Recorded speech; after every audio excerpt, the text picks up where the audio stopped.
नमस्कार विद्यार्थी मित्रांनो, मी तुमचे एड्युकेटर श्वेता चंदनकर तुम्हा सर्वांचे ग्लोबल ऑनलाईन मराठी या युट्यूब चॅनलवर स्वागत करते. आज आपण एक्सपेक्टेड एमसीक्यूज पाहणार आहोत. आज त्याचा पार्ट 22 आहे आणि युनिट 10 ची रिव्हिजन तुमची एकंदरीत या व्हिडिओमध्ये होणार आहे. त्यामुळे हा व्हिडिओ शेवटपर्यंत नक्की बघा. असे प्रश्न युनिट 10 मधून येऊ शकतात, संभाव्य प्रश्न येऊ शकतात, त्यामुळे आपण हा व्हिडिओ घेतो आहोत. चला तर मग सुरुवात करूया. ग्लोबल ऑनलाईन आपल्यासाठी घेऊन आले महाराष्ट्र स्टेट पेपर 2026 याचा एका महिन्याचा क्रॅश कोर्स, ज्यामध्ये तुम्हाला लाईव्ह क्लास मिळणार आहे, रेकॉर्डेड लेक्चर्स, 10 युनिटचे notes, unit wise MCQs 5000 plus MCQ series, 50 अधिक मॉक टेस्ट क्लास, 15 वर्षाची पीआयक्यू सोल्युशन, एका वर्षाची व्हॅलिडिटी आणि याची फीज आहे 3000 रुपये. आफ्टर डिस्काउंट ती 2600 रुपये असणार आहे. जर का तुम्हाला इनरोल करायचं असेल तर तुम्ही दिलेल्या नंबरवर संपर्क करू शकता. पेपर 2 पण क्रॅश कोर्स आपल्याकडे असणार आहे. Marathi, history, commerce, management, computer science, education, life science, library science, chemical science, English literature, political science, economics आणि लॉ आहे. यामध्ये पेपर 1 फ्री आहे. कंप्लीट 10 चे नोट्स आहे, 20 अधिक टेस्ट आहे, फुल सिलेबस टेस्ट आहे आणि एका वर्षाची व्हॅलिडिटी आहे. याची फीज आहे 10,000 रुपये. आफ्टर डिस्काउंट ती 4,000 रुपये असणार आहे. जर का तुम्हाला इनरोल करायचं असेल तर तुम्ही दिलेल्या नंबरवर संपर्क करू शकता किंवा ग्लोबल ऑनलाईन ऍप प्ले स्टोअरवरून डाउनलोड करू शकता. चला तर मग सुरुवात करूया आपल्या प्रश्नांना. पहिला प्रश्न आहे, which ancient Indian university is often considered one of the first residential universities in the world dating back to the 6th century BCA. इसवी सन पूर्व 6व्या शतकातील जगातील पहिल्या निवासी विद्यापीठापैकी एक मानले जाणारे प्राचीन भारतीय विद्यापीठ कोणते? नालंदा, तक्षशिला, विक्रमशिला की वल्लभी? कोणते असणार आहे? युनिट 10चा प्रश्न आहे हा एन्शियंट युनिव्हर्सिटीवर, आणि यावर भरपूर म्हणजे नेहमीच प्रश्न विचारला जातो. त्यामुळे हा खूप इम्पॉर्टंट टॉपिक असणार आहे. याचं उत्तर काय आहे? याचं उत्तर आहे ऑप्शन बी, तक्षशिला. ठीक आहे. त्यामुळे आपलं उत्तर काय असणार आहे? ऑप्शन बी असणार आहे, तक्षशिला. आणि तक्षशिला युनिव्हर्सिटी बद्दल सांगायचं झालं तर एकंदरीत तक्षशिला जी हे आहे गुरु केंद्रीकृत कॅम्पसपेक्षा गुरु शिष्य परंपरा त्यामध्ये भरपूर आलेली आहे. त्यामुळे ते निवासी शिक्षणाच्या विविध क्षेत्रांचं जाळी यामध्ये आहे. तक्षशिले सध्या पाकिस्तानामध्ये आपल्याला माहिती आहे. वेद, तत्वज्ञान, व्याकरण, आयुर्वेद, राज्यशास्त्र, अर्थशास्त्र, गणित हे सगळं तिथे आपल्याला म्हणजे शिकवले जात होते. त्यानंतर पाणिनी, कौटिल्य, जीवक हे महत्वाचे तिथे प्रसिद्ध विद्यार्थी आहेत. ओके. आपलं उत्तर आहे option B. Hunter, which ruler is credited with the established of the ancient Nalanda University in the 5th century CE?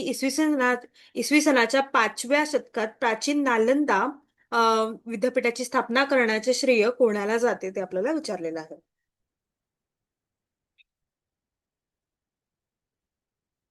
Chandragupta Maurya, Ashok the great, Kumar गुप्त की हर्षवर्धन? तर नालंदा युनिव्हर्सिटी जी आहे ते सध्या आता आपल्याला माहिती आहे बिहारमध्ये आहे. याची स्थापना कोणी केलेली होती? मग ते केली होती कुमारगुप्तने. त्यामुळे आपलं उत्तर असणार आहे ऑप्शन सी, कुमारगुप्त 1. 5व्या शतकात केली होती. नालंदा एक मोठे संघटित आणि निवासी शिक्षण केंद्र होते, ज्यामध्ये विद्यार्थी निवासी पद्धतीने राहत होते, म्हणजे मठ विहारमध्ये ते शिक्षण घेत होते.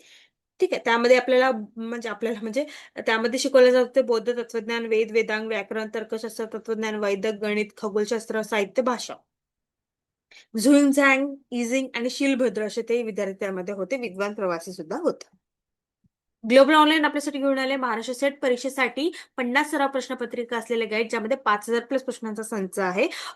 एकंदरीत आता आपल्या जवळ आलेली आहे एक्झाम 1 महिन्याच्या याच्यावर, त्यामुळे मॉक टेस्ट जे आहे ते तुम्हाला खूप द्यावे लागतील. याच्यामध्ये पूर्ण स्पष्टीकरणासह ते उपलब्ध आहे. Amazonवर तुम्ही ते ऑर्डर करू शकता. तुम्हाला लिंक हवी असेल तर कमेंट करा. यामध्ये बघा मागील वर्षाच्या प्रश्नपत्रिका, युनिट वाईज प्रश्नपत्रिका आणि संपूर्ण अभ्यासक्रमावर आधारित प्रश्नपत्रिका असणार आहे. तर तुम्ही ते ऑर्डर करू शकता. सोबतच महाराष्ट्र सेट वाणिज्य कॉमर्ससाठी 25 सराव प्रश्नपत्रिका असलेले पुस्तक 2500 प्लस प्रश्नाचा संच याच्यामध्ये आहे. हे सुद्धा तुम्ही ऑर्डर करू शकता. यामध्ये सुद्धा मॉक टेस्ट असणार आहे. Which famous Chinese traveller studied and taught at Nalanda university during the 7th century CE? इसवी सनाच्या 7व्या शतकात नालंदा विद्यापीठात शिक्षण घेतलेल्या आणि अध्यापन केलेल्या प्रसिद्ध चिनी प्रवाशाचे नाव काय आहे? फाहिन, झुनझॅन, इंजिन, मह्यून? चला सांगा बघू. नालंदा युनिव्हर्सिटीमध्ये ते आहे झुंझान. ठीक आहे. त्यामुळे आपलं उत्तर काय असणार आहे? ऑप्शन बी असणार आहे. हे चिनी बौद्ध प्रवासी होते, काही काळ अध्ययनासाठी होते इथे, आणि यांनी आपल्या पुस्तकामध्ये नालंदाचं वर्णन केलेलं आहे. त्यामुळे आपल्याला ते समजलेलं आहे की ते त्यावेळेस ते होते. ओके. त्यामुळे आपलं उत्तर असणार आहे option B. What was the primary mode of admission to Nalanda university? Nalanda विद्यापीठात प्रवेशाची मुख्य पद्धत कोणती होती? ए, राजदरबारातील शिफारसीवर आधारित थेट प्रवेश, बी, प्रवेशद्वारावरील नक्षत्राद्वारे द्वारपंडित घेतली जाणारी कठोर परीक्षा, सी, परदेशी प्रवाशांनी केलेली शिफारस, डी, वयावर आधारित लॉटरी पद्धत? direct admission based on a royal recommendation, B, a rigorous entrance examination conducted by gatekeeper, C, nominated by foreign travel, D, lottery system based on age.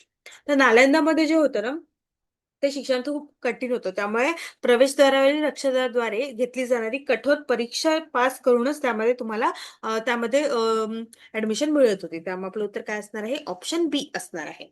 Okay. Nalanda हे 12व्या शतकाच्या उत्तरार्ध होतं. आपल्याला माहिती आहे मगधमध्ये मोठे रेसिडेन्शियल लर्निंग होतं.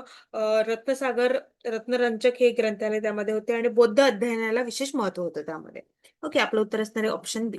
त्यानंतर which invader was responsible for the destruction and burning of the great library Dharmaganj of Nalanda university in the late 12th century.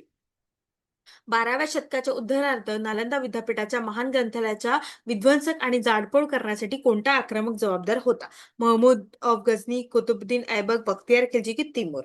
तर त्यावेळेस जे आहे ना ऑलमोस्ट बख्तियार खिलजी हे ना यांनी सगळे नष्ट केले होते आणि ते जबाबदार होते. त्यामुळे ऑलमोस्ट यांनीच केलेलं आहे. त्यामुळे आपलं उत्तर काय असणार आहे? ऑप्शन सी असणार आहे. ओके. त्यानंतर समोरचा प्रश्न आहे, unlike Nalanda which operated as a residential monastery campus Takshashila is best describe as. निवासी मठाच्या स्वरूपात चालणाऱ्या नालंदाच्या विपरीत तक्षशिलेचे वर्णन खालीलप्रमाणे करणे योग्य ठरेल. ए, एक समान अभ्यासक्रम असलेले एक एक केंद्रीकृत विद्यापीठ परिसर. बी, स्वतंत्र शिक्षकाचा एक सैल समूह जे आपल्या स्वतःच्या घरी किंवा आश्रमात विद्यार्थ्यांना शिकवत असत. सी, मौर्य सेनेसाठी केवळ लष्करी प्रशिक्षण देणारी अकादमी. डी, केवळ वैद्यकशास्त्रावर लक्ष केंद्रित करणारी पूर्णपणे तांत्रिक संस्था.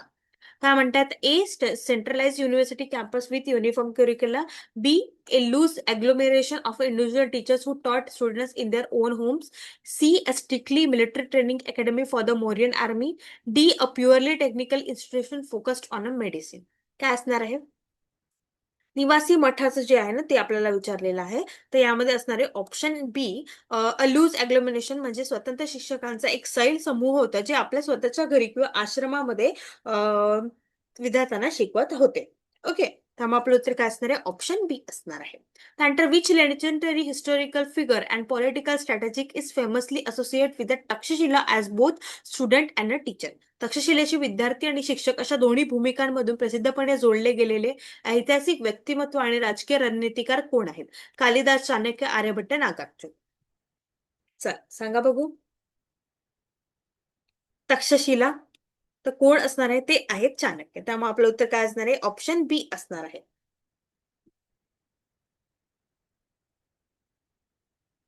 तक्षशिलामध्ये आलं की पाणिनी, कौटिल्य, जीवक हे महत्वाचे प्रवासी होते आणि खूप महत्वाचे होते. त्यामुळे आपलं उत्तर काय असणार आहे? ऑप्शन बी असणार आहे. तक्षशिला म्हटलं की चाणक्य लक्षात ठेवायचं. ओके. त्यानंतर what was the main specialization or area of renowned expertise at a Takshashila university. Takshashila विद्यापीठाचे मुख्य वैशिष्ट्य आणि विशेष नैपुण्याचे क्षेत्र कोणते होते? शुद्ध महायान बौद्ध तत्वज्ञान, वैद्यकशास्त्र, सागरी व्यापार कायदा की कृषी pure Mahayana Buddhist philosophy, medicine, maritime trade की ऍग्रिकल्चर सायन्स. काय असणार आहे? तक्षशिलामध्ये काय होते? तक्षशिलामध्ये होते मेडिसिन, सर्जरी आणि martial art and statecraft. त्यामुळे आपलं उत्तर काय असणार आहे? ऑप्शन बी असणार आहे. नंतर who founded the ancient Vikramshila university and the which university was the established. प्राचीन विक्रमशिला विद्यापीठाची स्थापना कोणी केली आणि ती कोणत्या शतकात झाली? धर्मपाला 8व्या शतकात, बी कुमारगुप्त 5व्या शतकात, सी गोपाल 7व्या शतकात की देवपाल 9व्या शतकात? चल सांगा बघू.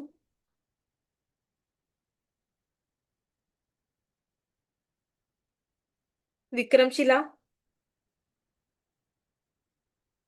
विक्रमशिला आपल्याला माहिती आहे आता सध्या मगधमध्ये आहे म्हणजे बिहारमध्ये. ठीक आहे. त्यामध्ये ती कोणी केली होती? राजा धर्मपालाने केली होती 8व्या शतकामध्ये. त्यामुळे आपलं उत्तर काय असणार आहे? ऑप्शन ए असणार आहे. Okay. What was the primarily branch of learning or a philosophy predominantly taught and emphasise at a Vikramshila university. Vikramshila विद्यापीठात प्रामुख्याने कोणती ज्ञानशाखा आणि तत्वज्ञान शिकवले जात असे आणि त्यावर भर दिला जात असे? हिनयान, बौद्ध धर्म, वज्रयान, जैन आगम की वैदिक विधी? विक्रमशिला मध्ये विचारलेला आहे. यामध्ये वज्रयान जे आहे ना तांत्रिक बौद्ध धर्म यावर जास्त भर दिला जात होता. त्यामुळे आपलं उत्तर काय असणार आहे? ऑप्शन बी असणार आहे. ठीक आहे. त्यामध्ये वज्रयान, बौद्ध धर्म, तर्कशास्त्र, व्याकरण, तत्वज्ञान, इतर बौद्ध अध्ययन अशा पद्धतीने तिथे होत असे. त्यानंतर येस. त्यानंतर who was the most celebrated scholar and abbot head of Vikramshila university who later travel to Tibet to propagate Buddhism. Vikramshila विद्यापीठाचे ते कोणते अत्यंत प्रसिद्ध विद्वान आणि मठापदी होते ज्यांनी नंतर बौद्ध धर्माचा प्रसार करण्यासाठी तिबेटचा प्रवास केला? नागार्जुन, शीलभद्र, अतिश, आर्यदेव. कोण होते ते? ते होते आतिश्य दीपणकर श्रीज्ञान. ठीक आहे, त्यामुळे आपलं उत्तर काय असणार आहे? ऑप्शन सी असणार आहे. नंतर similar to Nalanda, what was the title of distinguished scholar who guarded the entrance and conducted the rigorous admission test at Vikramshila? नालंदाप्रमाणेच विक्रमशिलेमध्ये प्रवेशद्वाराचे रक्षण करणाऱ्या आणि प्रवेशासाठी कठोर परीक्षा घेणाऱ्या प्रतिष्ठित विद्वानाला कोणत्या नावाने संबोधले जात होते? आचार्य, द्वारपंडित, उपाध्याय, महापंडित. त्याला काय संबोधलं जातं? त्याला द्वारपंडित या नावाने संबोधले जात होते. त्यामुळे आपलं उत्तर काय असणार आहे? बी असणार आहे. नाहीतर which of the following ancient university with their primarily founding dynasty? खालील प्राचीन विद्यापीठांच्या जोड्या त्यांच्या मुख्य संस्थापक राजवंशांशी जुळवा. नालंदा पाल राजवंश, विक्रमशिला गुप्त राजवंश, तक्षशिला प्राचीन वैदिक, महाजनपद काळ. चला सांगा बघू.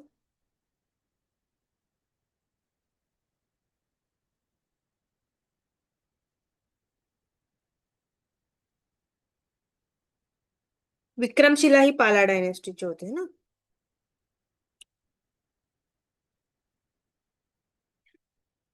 एक, दोन.